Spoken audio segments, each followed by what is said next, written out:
I know you mentioned early on that you had roughly about 5,500 current customers. Yeah, Do you happen to know or we're track what above your 6,100 now. I got the recent count last week. 6,100? Yeah. Okay, great. So, what is your customer retention rate? Or do I you would have that say information? Because I'm as benchmarked against like normal SaaS software as a service, it is so insanely yep. high that it almost doesn't even make sense. And that's number one. Number two, the like software companies, which we're not totally a software company, we're part software, part education, but most companies rely on a scoring solution called NPS, Net Promoter Score, and we have one of the highest NPS Mm-hmm. scores out there. Period. So I think it speaks to the quality of our product. But I would also say like one of the things that we did that was really really smart is we make you sign up for a year, and in some cases 3 years, and in some cases 5 years. In some packages they're like 7 years and 10 years. And what you find is like as a result of those people signing up for those bigger plans and those bigger commitments, they don't quit. They don't treat it like a New Year's resolution, right?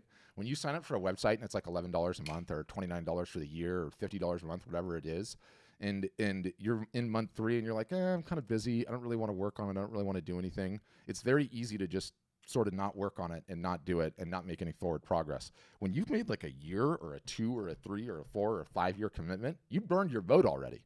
You spent all that money, you've burned your boat. There's no going back. You're actually going to make it work this time. You're not going to Mm-hmm. treat it like the New Year's resolution where you're going to the gym 4 days a week in January and then March happens and you haven't been once all month, right?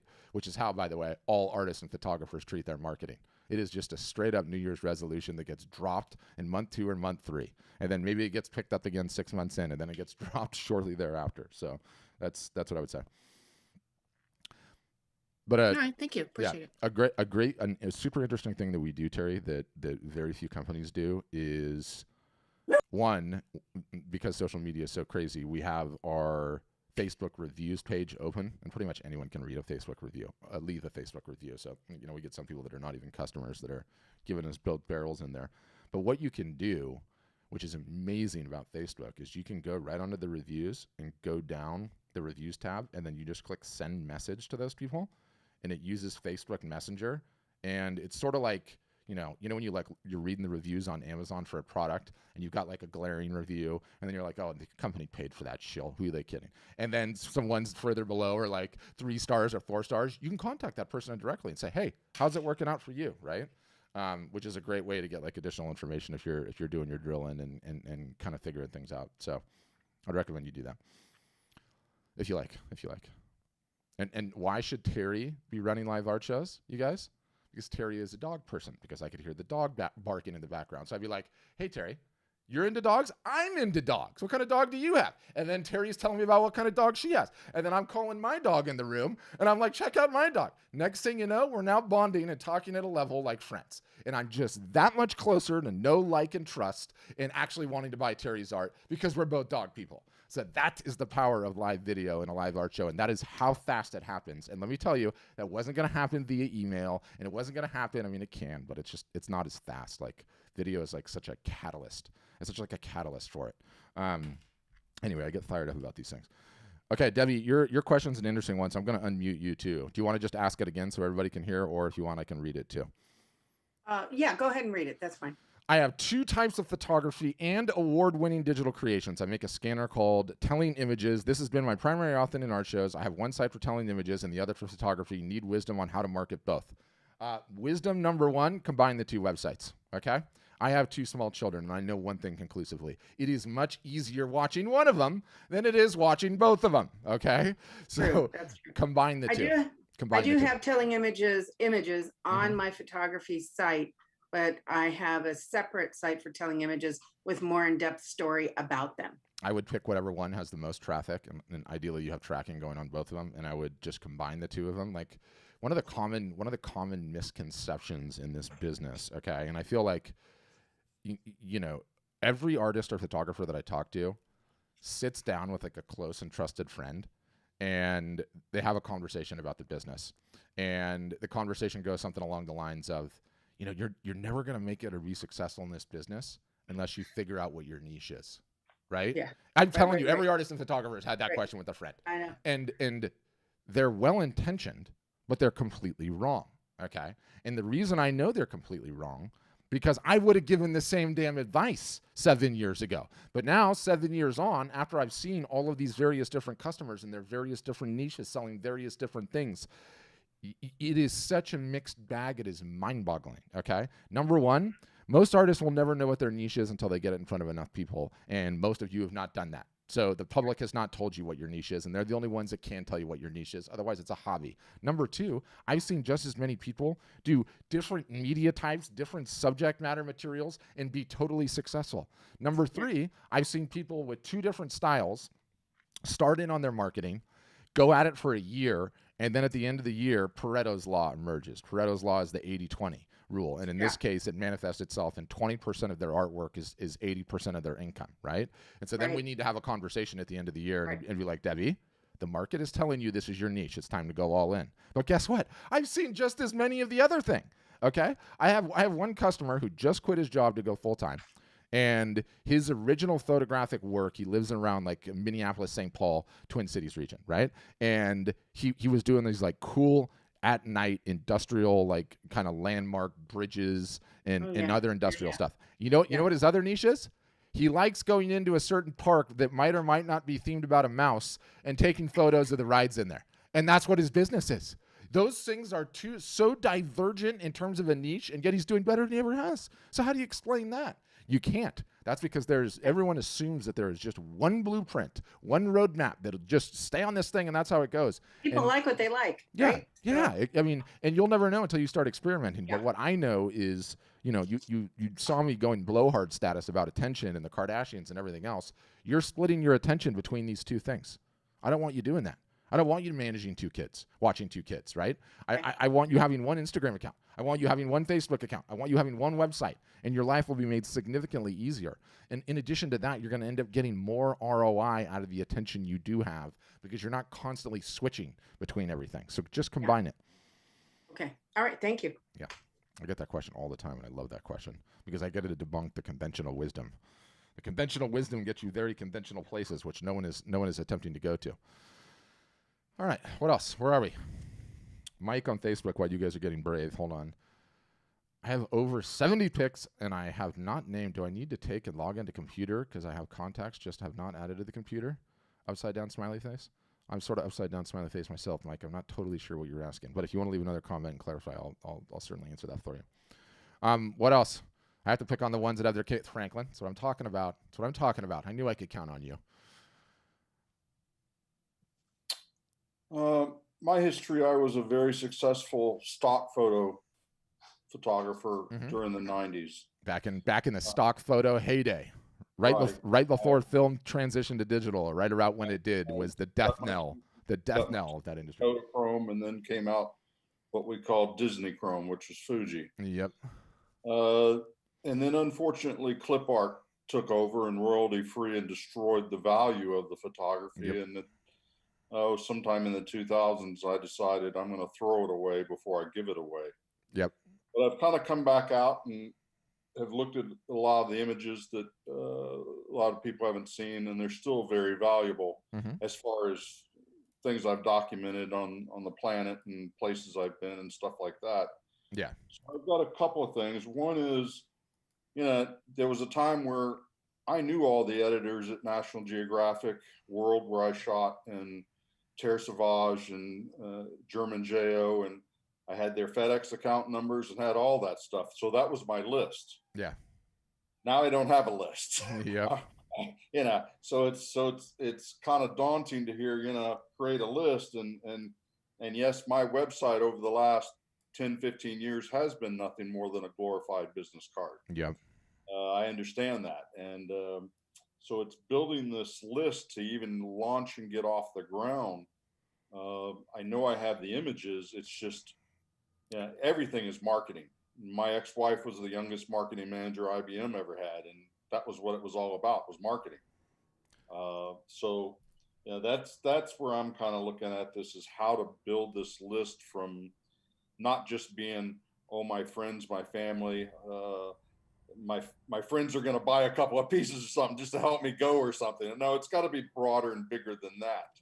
First marketing campaign results are in. We received 113 new emails, and after we contacted the winner of the 12 by 15 metal art print and gave her a perk of 30% off any prints off the website, she was so appreciative and ended up purchasing 8 more prints, subtotaling $448. That's one marketing initiative within 1 week of this guy signing up.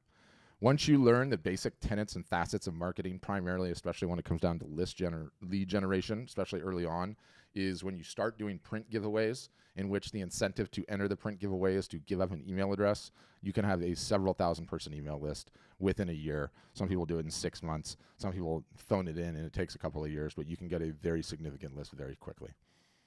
Then my second question is, I was one of the last learners of Fortran back in the late 70s. So all this digital stuff, it's like, it's still somewhat of a new thing. And I understand, because I shot video and stuff like that, the live video shows and stuff. But there's also a part where, do you really have to physically have something in your hands? Yes. And this may be the nuts and bolts things. I'm asking too technical. No. You were asking an incredible question. Can you start showing your images that you're, from your website, and put them up there and talk about, hey, I had to free dive to 40 feet and then I followed these dolphins and and these are the images I captured and how it was done, and not physically hold it in my hand, because as beautiful as the metal print is, and I really highly believe in the metal stuff, because there's no frame, there's no mat, there's no glass. It's, it got to the point for a while there where you were paying all this money to the lab, which I'm assuming that's what they still call them. And then there was no margin left because the market didn't bear for you to actually make anything. Yeah. And the actual craft was the image. It's much cheaper now than it was in your day. But here's how I would answer the question. And it's a very good question, and I have a very pointed answer. If I hired you, Franklin, to sell knives door to door for me, when you knocked on the front door, what would you have with you? I'd have some knives. You wouldn't have pictures of the knives, would you? Right. You have to be a pretty damn good salesman. Feel it, taste it. Yeah. This is real. It has 3 dimensions. It has texture. I can talk about how it's acrylic. I can talk about how it's ready to hang. I can talk about how it has these little lovely felt feet. It can be zoomed in on. I can, more importantly, visualize what this is going to look like on my wall, and I can covet it. One of the biggest mistakes that artists and photographers make is they go onto social media, and you guys think, and it's a common misconception, that because you are creatives and you have this power of vision, us lay people have that same power of vision. We do not, okay? We cannot see 2D image after 2D image after 2D image and somehow visualize it on the wall like you can. So do I love you pairing a narrative story with a photographic image? Yes, I do, and that's incredibly powerful. Do I think you're going to be able to be really effective at selling if you do that? No, I do not. We are awash in 2D images all day long. Everywhere, a blitz of it, one after another, after another, after another, after another, after another. It never ends. So until you start differentiating yourself holding the thing, you're never going to get there. There is good news in all of this, though. Did you see what size that I had there? Tiny, wasn't it? Right. It's tiny and inexpensive, okay? And as long as you have it, you can show it. And guess what? Holding something like this on a webcam is not so effective, right? I've tried. And let me tell you, the smaller ones really are effective. So that's what I would say in the grand scheme of things. Then I've got one last question, and Please. That's about copyright. Yeah. I did and this is a little bit of a story, a gallery showing a couple of years ago, had a bunch of my metal prints up on the wall. And this guy came in who was also showing wood carving and such. He said, wow, I saw that picture of yours on the wall after you had set up and left, and I shot a picture of it, and I've already started a wood carving about it. Yeah. Come on.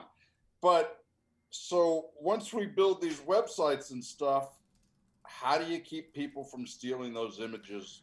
You don't. You can't. No one can. If they want to steal them, they can steal them. But it's such a non-issue. It is just such a non-issue. Like, this business is difficult to make it enough as it is. No one is running around stealing images from the internet, putting them into special software, blowing them up, reproducing them, and making millions. Okay, it's just not happening. And everyone always has like a story. And I'm like, yeah, where's the story?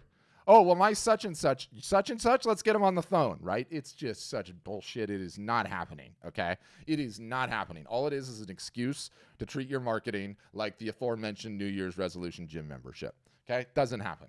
And the only other thing I could say is if it did happen, even then, you don't have a whole heck of a lot you can do. You can go after somebody financially with a lawyer, but unless they're making a ton of money, which they won't be, it is just not a concern. You have 99 problems, and that is not one. Okay. Yeah. See? One less thing to worry about, Franklin. That's what I'm talking about. One less thing to worry about. But your archive could be powerful. It's just you have to market it, and you have to get eyeballs to it, right? That's the ball game.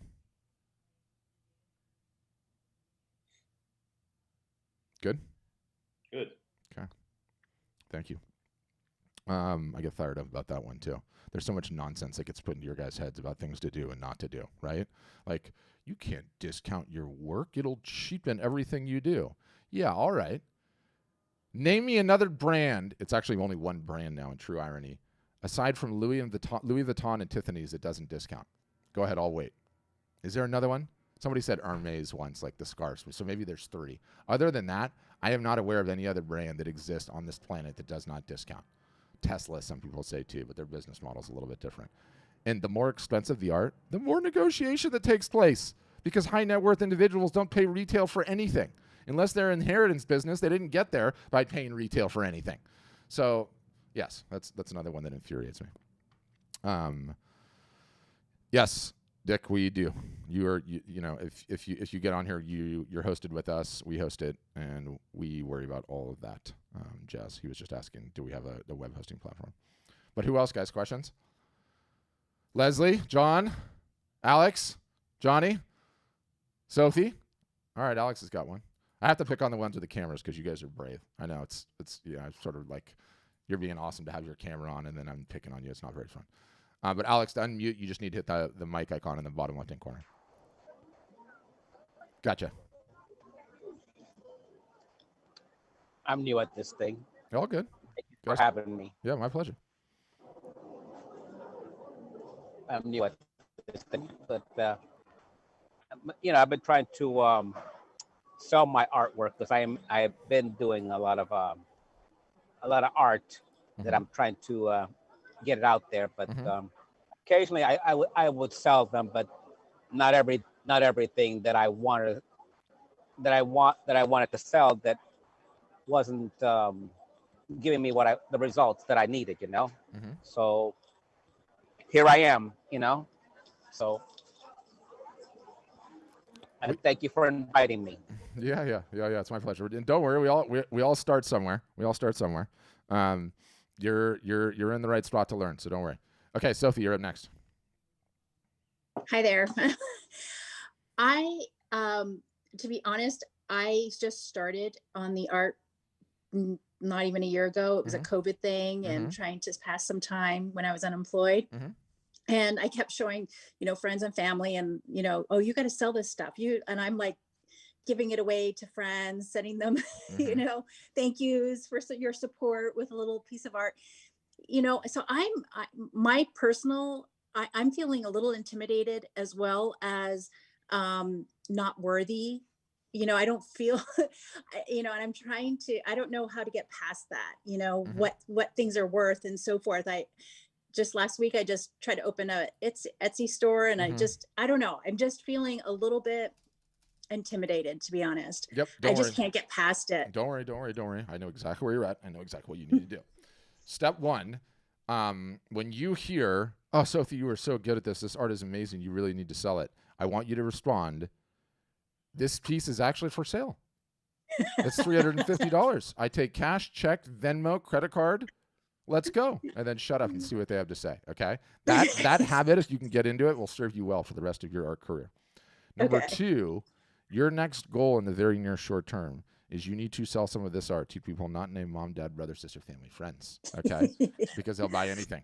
So what I recommend that you do, just to truncate everything, is sign up for an art show or an art fair or a booth or at a brewery or at a farmer's market, wherever you can get a booth. Have 6 or 7 or 10 pieces, get in there, talk to some strangers and see if you can sell the art. If you can sell the art, you're on the right track and you have a business. Otherwise, You have to sell to strangers. That's all there is to it.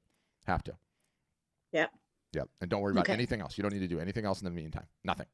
Just that. Create and try to sell. Create and try to sell. If you can sell, you got a business on your hands. Otherwise, you need to keep taking shots until you do. And those are the rules. Okay. All right. Thank you. Yeah. Yeah, Christy's saying we got to believe. You definitely have to believe, but you also have to believe that you can get out there and sell it and then take a shot at trying to sell it. That is the key. Absolutely the key to it. Okay, someone else raised their hand, and where did she go?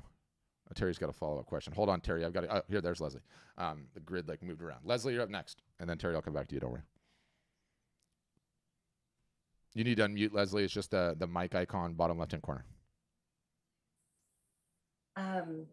I'm very camera shy. Oh, that's okay. This is enough just being on here. Yeah. I don't really, matter of fact, all the questions that I've been asking, I'm taking notes and I'm feeling overwhelmed. I'm sure I have a question somewhere. But can I text you later? Yeah, you certainly can. You see, this is a good first step. You got a beautiful smile. I actually think you're doing quite well on camera personally. So I think you would be great at it, and it just takes doing some reps and sets. So yes, you can throw the questions in the chat, or you can email me, but you have to agree to come back onto one of these in the future. Can I give you a compliment though, Patrick? Please. It was your the very first video I saw with you guys. I was in the middle of a break of my own art, trying to figure out what to do, and if you went to my website right now, you'd see that I have everything.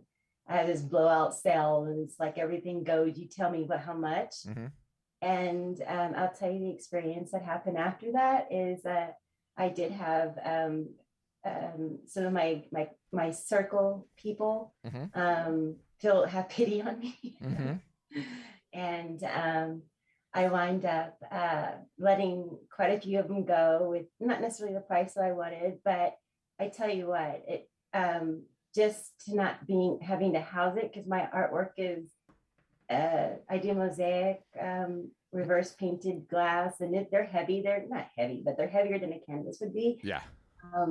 So just having places to store it and stuff was really the biggest burden for me. So in my positive, I feel like cool, they have it, and I have the images. I did take the advice and make sure to get all the images. So now I feel like I can go forward with images right now, where I'm going to focus until I can find another place to start creating again. But yeah, it sucked at first, and it was a humble experience.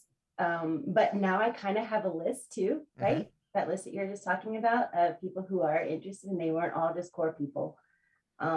So I'm just going to throw that out there. I'm not suggesting anyone do it, but you're the one that started it, because in your presentation, you said you're giving the analogy of a person starting a restaurant. And so one just went out and got a card and just put it somewhere and, sold it for what? And that's kind of what I did. It's like, here it is, but see, Sophie, listen to Leslie here. Okay. Listen to Leslie.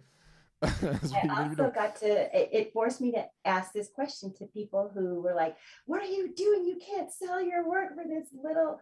I said, well, then what is it worth to you? Because I can't sell it to myself, right? It's like, it doesn't matter what it's worth to me. No one cares what it's worth to me. That's one thing I realized. And so I got a lot of feedback in a market value, because then, the ones that I gave those pieces are like, I'm not selling it. Yeah. It's like, what are you talking about? I'm not going to sell this. Like, well, then give me some sort of price, or everyone's got a number, everything's for sale. At the end of the day, here's a gun to your head, tell me how much you're taking for. Exactly. You can always just say, make me an offer then. And that doesn't mean you have to sell it, but you say, make me an offer, and then you shut up, and then you figure it out, right? Like, that's exactly what I did. That's what my website says right now, is, make me an offer. And so that's what I did. And it forced me to ask the question, like, what is it worth love to this, Leslie. you? I love hearing this. Me. Yes. Not me. I love this. Yeah. Earlier, Picasso was getting interviewed, and he was sort of in the tail end of his career, the peak of his success, you could say. And he was getting interviewed by a guy who was a sketch artist. And he goes, what advice would you give me? And Picasso said to him, early on, my drawings did not command high prices, but they sold. Your art must go out into the world. And it's so true, right? It's so true. You got to get it moving. You got, and again, I'm looking at Sophie. You got to get it moving. You got to get it out there, right? And you got to be creating more of it. And that's how you get better. Oh no, you muted yourself, Leslie. I think you somehow accidentally hit the mic icon. I'm gonna do it again. Click the microphone icon one more time. Out of the whole thing, I got a dollar market, which is kind of like sad, but then I also got a market value as well for each piece. And so now I'm working on that list and putting that, you know, what responsible artists, I also learned that have paper trails, art that has paper trail has more value. That's what I learned. Yeah, that's mostly nonsense. Oh, it's nonsense? Yeah, it's mostly nonsense. Okay, explain that to me. So I'm advocating you keep a paper trail in as much as you know who your collectors are, okay? And so you can market to your collectors in the future. The assumption that by somehow having a paper trail on the artwork, that everyone's going to know where it is and it's going to establish a chain of custody and that the work is going to appreciate over time, that happens for so few artists. Like the stats are crazy. In fact, one of the things I want you guys to listen to is, I'm going to put it in the show notes. I'm pretty sure it's already in the show notes. Let me get to the show notes. Oh, it's not in this one. I don't think it's in this one. Is it in this one? April, it's not in this one. Freakonomics is a book, okay? And these guys are brilliant economists, and they like study the data and come up with all these like crazy conclusions, okay? They have a podcast. And it's not like a ha podcast. Like these guys spend $15,000, $20,000 an episode, and they did a 3-part series on, thank you, April. Now I've got it. They did a 3-part series on the art market, right? And all of these gallery guys, the top gallerists in the world, and a whole bunch of people studying what's going on in the top gallerists, and there's 3 of them. These things it's such a good listen. And they're finding that was like for 99% of the artists, the pieces never appreciate in value. They just don't. They just don't. And those are just the truths. So you might be in that 1%, but that's sort of like me making it to European soccer leagues, right? I might be decent, but I know it's not in the cards for me, and I'm not going to spend a ton of time stressing about it. So I wouldn't worry about it. Keep information on your collector list and leave it at that. Good. Good. Okay, Terry had another one. And just to drive home, just to really drive home my point, Terry, and because I think this will be hilarious, give me 1 second and watch. Yeah. Watch that. Higgins. Come here. Come here. Come here. Come here. Hey. No, not you. Higgins. Come here. Hey. Higgins, come here.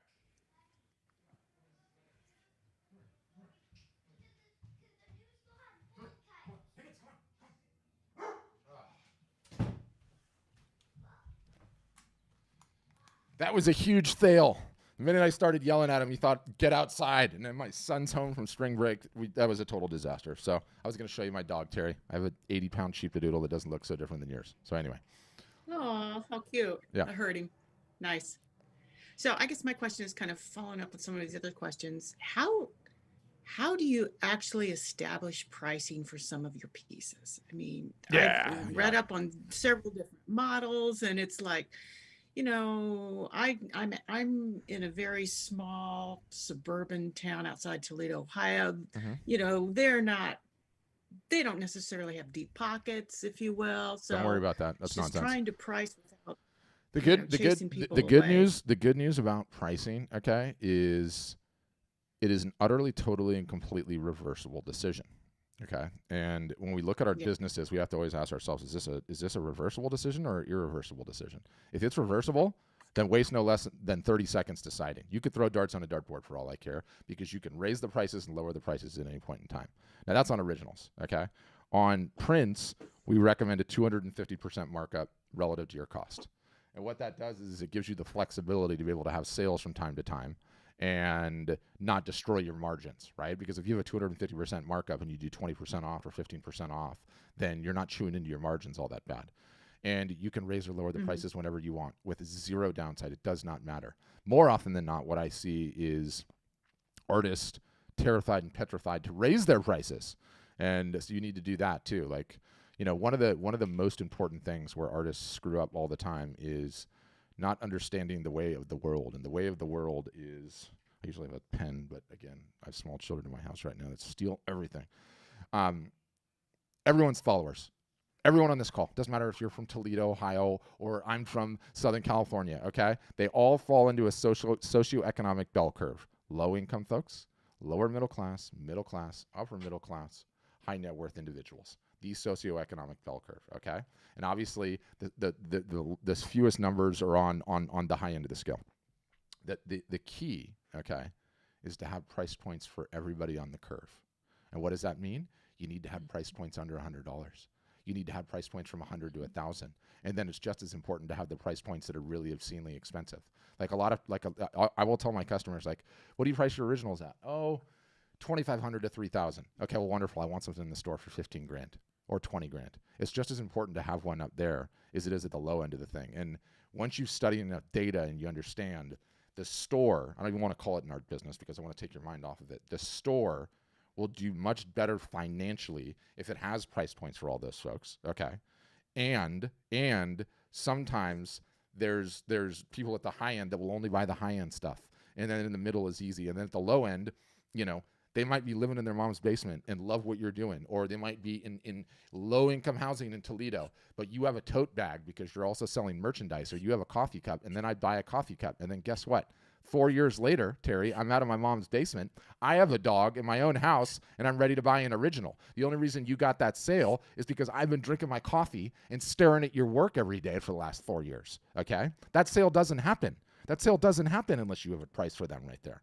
So it's one of the things that we teach. It's one of the things that we get you set up on. It's very easy to raise the prices at any point in time. Very, very easy. Okay, thanks. Yeah. And on a future episode, I promise I'll get my dog on here. You know, you can tell he's really obedient because he was trained by me. And let me tell you, no dog trainer. But he's black and white. He looks just like yours. Okay. Yeah, that was a good question. Ooh, I like this question too. This is from socials, but I'll read it. My subscribers are more fan than buyers.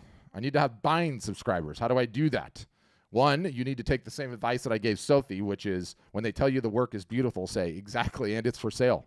Make me an offer, right? And shut up and see whether or not you can sell it. You take cash, check, Venmo, personal delivery, all of the above. If you don't have buyers, it's one of two problems. It's either A, you haven't gotten the work in front of enough people, or B, the work is not good enough to sell, and you need to try something different. And that's another one of the biggest misconceptions that you guys have ever been taught. Pablo Picasso, when he died, had 45,000 unsold works in his inventory. 45,000. You know what Pablo Picasso knew? Becoming a successful artist is actually the game of archery. It matters how many arrows you fire at the target.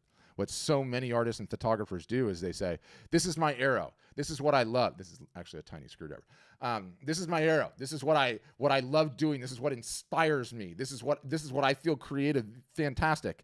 And they pull the bowstring back and they fire it at the target. And guess what? It completely misses the target. And you know what they do? I guess I'm just not good enough. I should have listened to my mom. This is always just going to be a hobby. People maybe are just not buying. Or Terry, I live in a low-income town, okay? It's all bullshit. It comes down to how many arrows you fire at the target. And all the biggest and most successful artists just knew this intuitively. So you fired an arrow and it went into the neighbor's yard, get another one and fire again. You're not going to hit a bullseye in your first time.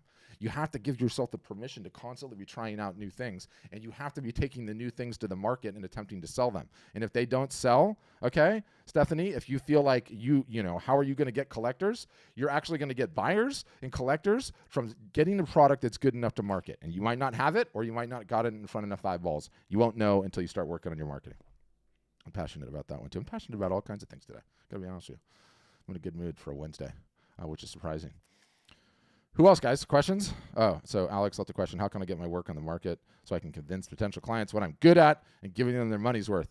Yeah, the same advice to you, Alex, is that goes to Sophie. Like, you need to get a booth at a local fair or show. Okay, put the deposit down and you're committed. And then send me an email and say, Patrick, I'm committed. Send me the receipt. Okay, I will put Sophie or Alex. You can email me directly. I will put $25 cash down to either of your booth fees. All you have to do is show me the receipt that you committed to doing it, and then I will either PayPal or Venmo you, okay? Go and get a booth. Get your work in there, okay? Spend 8 hours or 6 hours or 4 hours on your feet attempting to sell your art to strangers. Otherwise, stop BSing yourself because you don't want it bad enough. And that's just the honest truth. And I have to give some tough love there. $25 booth fees. I'm going to go out of business over here. I'm not kidding either. Sophie, you're laughing. I'm not kidding. Alex, you're looking at me. You know, I can't tell. Alex is like, is this guy serious? I am dead serious. Are you willing to do it, Alex? Give me a thumbs up. Or a wishy-washy. I'll take a wishy-washy. Uh-oh, he's just staring at me. I could be in it, you guys. All right, he's going to type me something up here. He's taking notes. Okay. By the way, what in the wide world of sports are the odds of that one? Stephanie does archery too. Amazing. Never would have thought that would have been possible. Or maybe archery's making a comeback. Okay. Who else, guys? Questions? Again, I pick on the ones with the cameras on. Johnny? John? Yes, no, maybe so. Anyone else? Questions, comments, concerns? More than happy to take them. You know, at a high level, the title of today's segment, I think on what you guys got emailed, is the next big art selling holiday is around the corner, and it's true, it's Mother's Day. So much of what we do in this business is normal marketing, sale, normal marketing, sale, normal marketing, sale. Then it's the fourth quarter, Black Friday, Cyber Monday, Christmas, type head comes back, normal marketing, sale. And there are very good reasons for you to start taking your art business seriously. You get your art up on a website. You start doing some pre-marketing, you run a sale for Mother's Day, you learn a ton, you start capturing emails, and you get into it, and you start making forward progress, okay? You start making forward progress. So it's an important time. There's still time for you to get up, running, and ready in time for Mother's Day, and we'll teach you how to do all of it. We can teach you how to do all of it. So if what I'm talking about piqued your interest, okay, except for you, Sophie and Alex, who are going to get off this call immediately and find booths, you should get a demo. The demo is our test ride process. It's a 1-hour Zoom session, and they'll walk you through all the bells and whistles of the software, all the ins and outs, all the packages, all the marketing, all the education, all the everything that we do. And it'll give you a good idea if you think we're the right fit for you. If we are, wonderful. If not, don't worry. They will not call you again. And just subscribe to the podcast because we put out a ton of good information on the podcast. It's totally free. It's totally up to date, and all of the above. And, Sophie, it will teach you what to do in that booth, okay? It will teach you what to do in that booth, i.e. have a print to give away, i.e. capture email addresses, i.e. email the email addresses after the fact, and that's how you do it, and that's extremely effective. And I have a podcasting episode in there. And so the link's in the chat, and I'm going to email it to you. So that's what I would say. Keep an eye on that. Take a look at that. Other than that, I'm going to email you guys the replay in a little bit. Definitely go through that live art show guide, and yeah, other than that, appreciate you guys. Hope to see you on the inside or on a future episode, and have a great rest of your days. And I thought you were just fine on video, Leslie. Come on to another one. We'll get you 7 or 8 times on here, and I'm telling you, you'll get over it, and you'll be like, actually, it wasn't that bad. Sometime later this afternoon, you'll be like, it wasn't even that bad. It was actually okay. You know, we don't need hair. We don't need makeup. We all live in normal houses. We all have weird things going on, and nobody cares. It's all just normal. So we got to just get on with it because that's how we market today's day and age. But I appreciate you.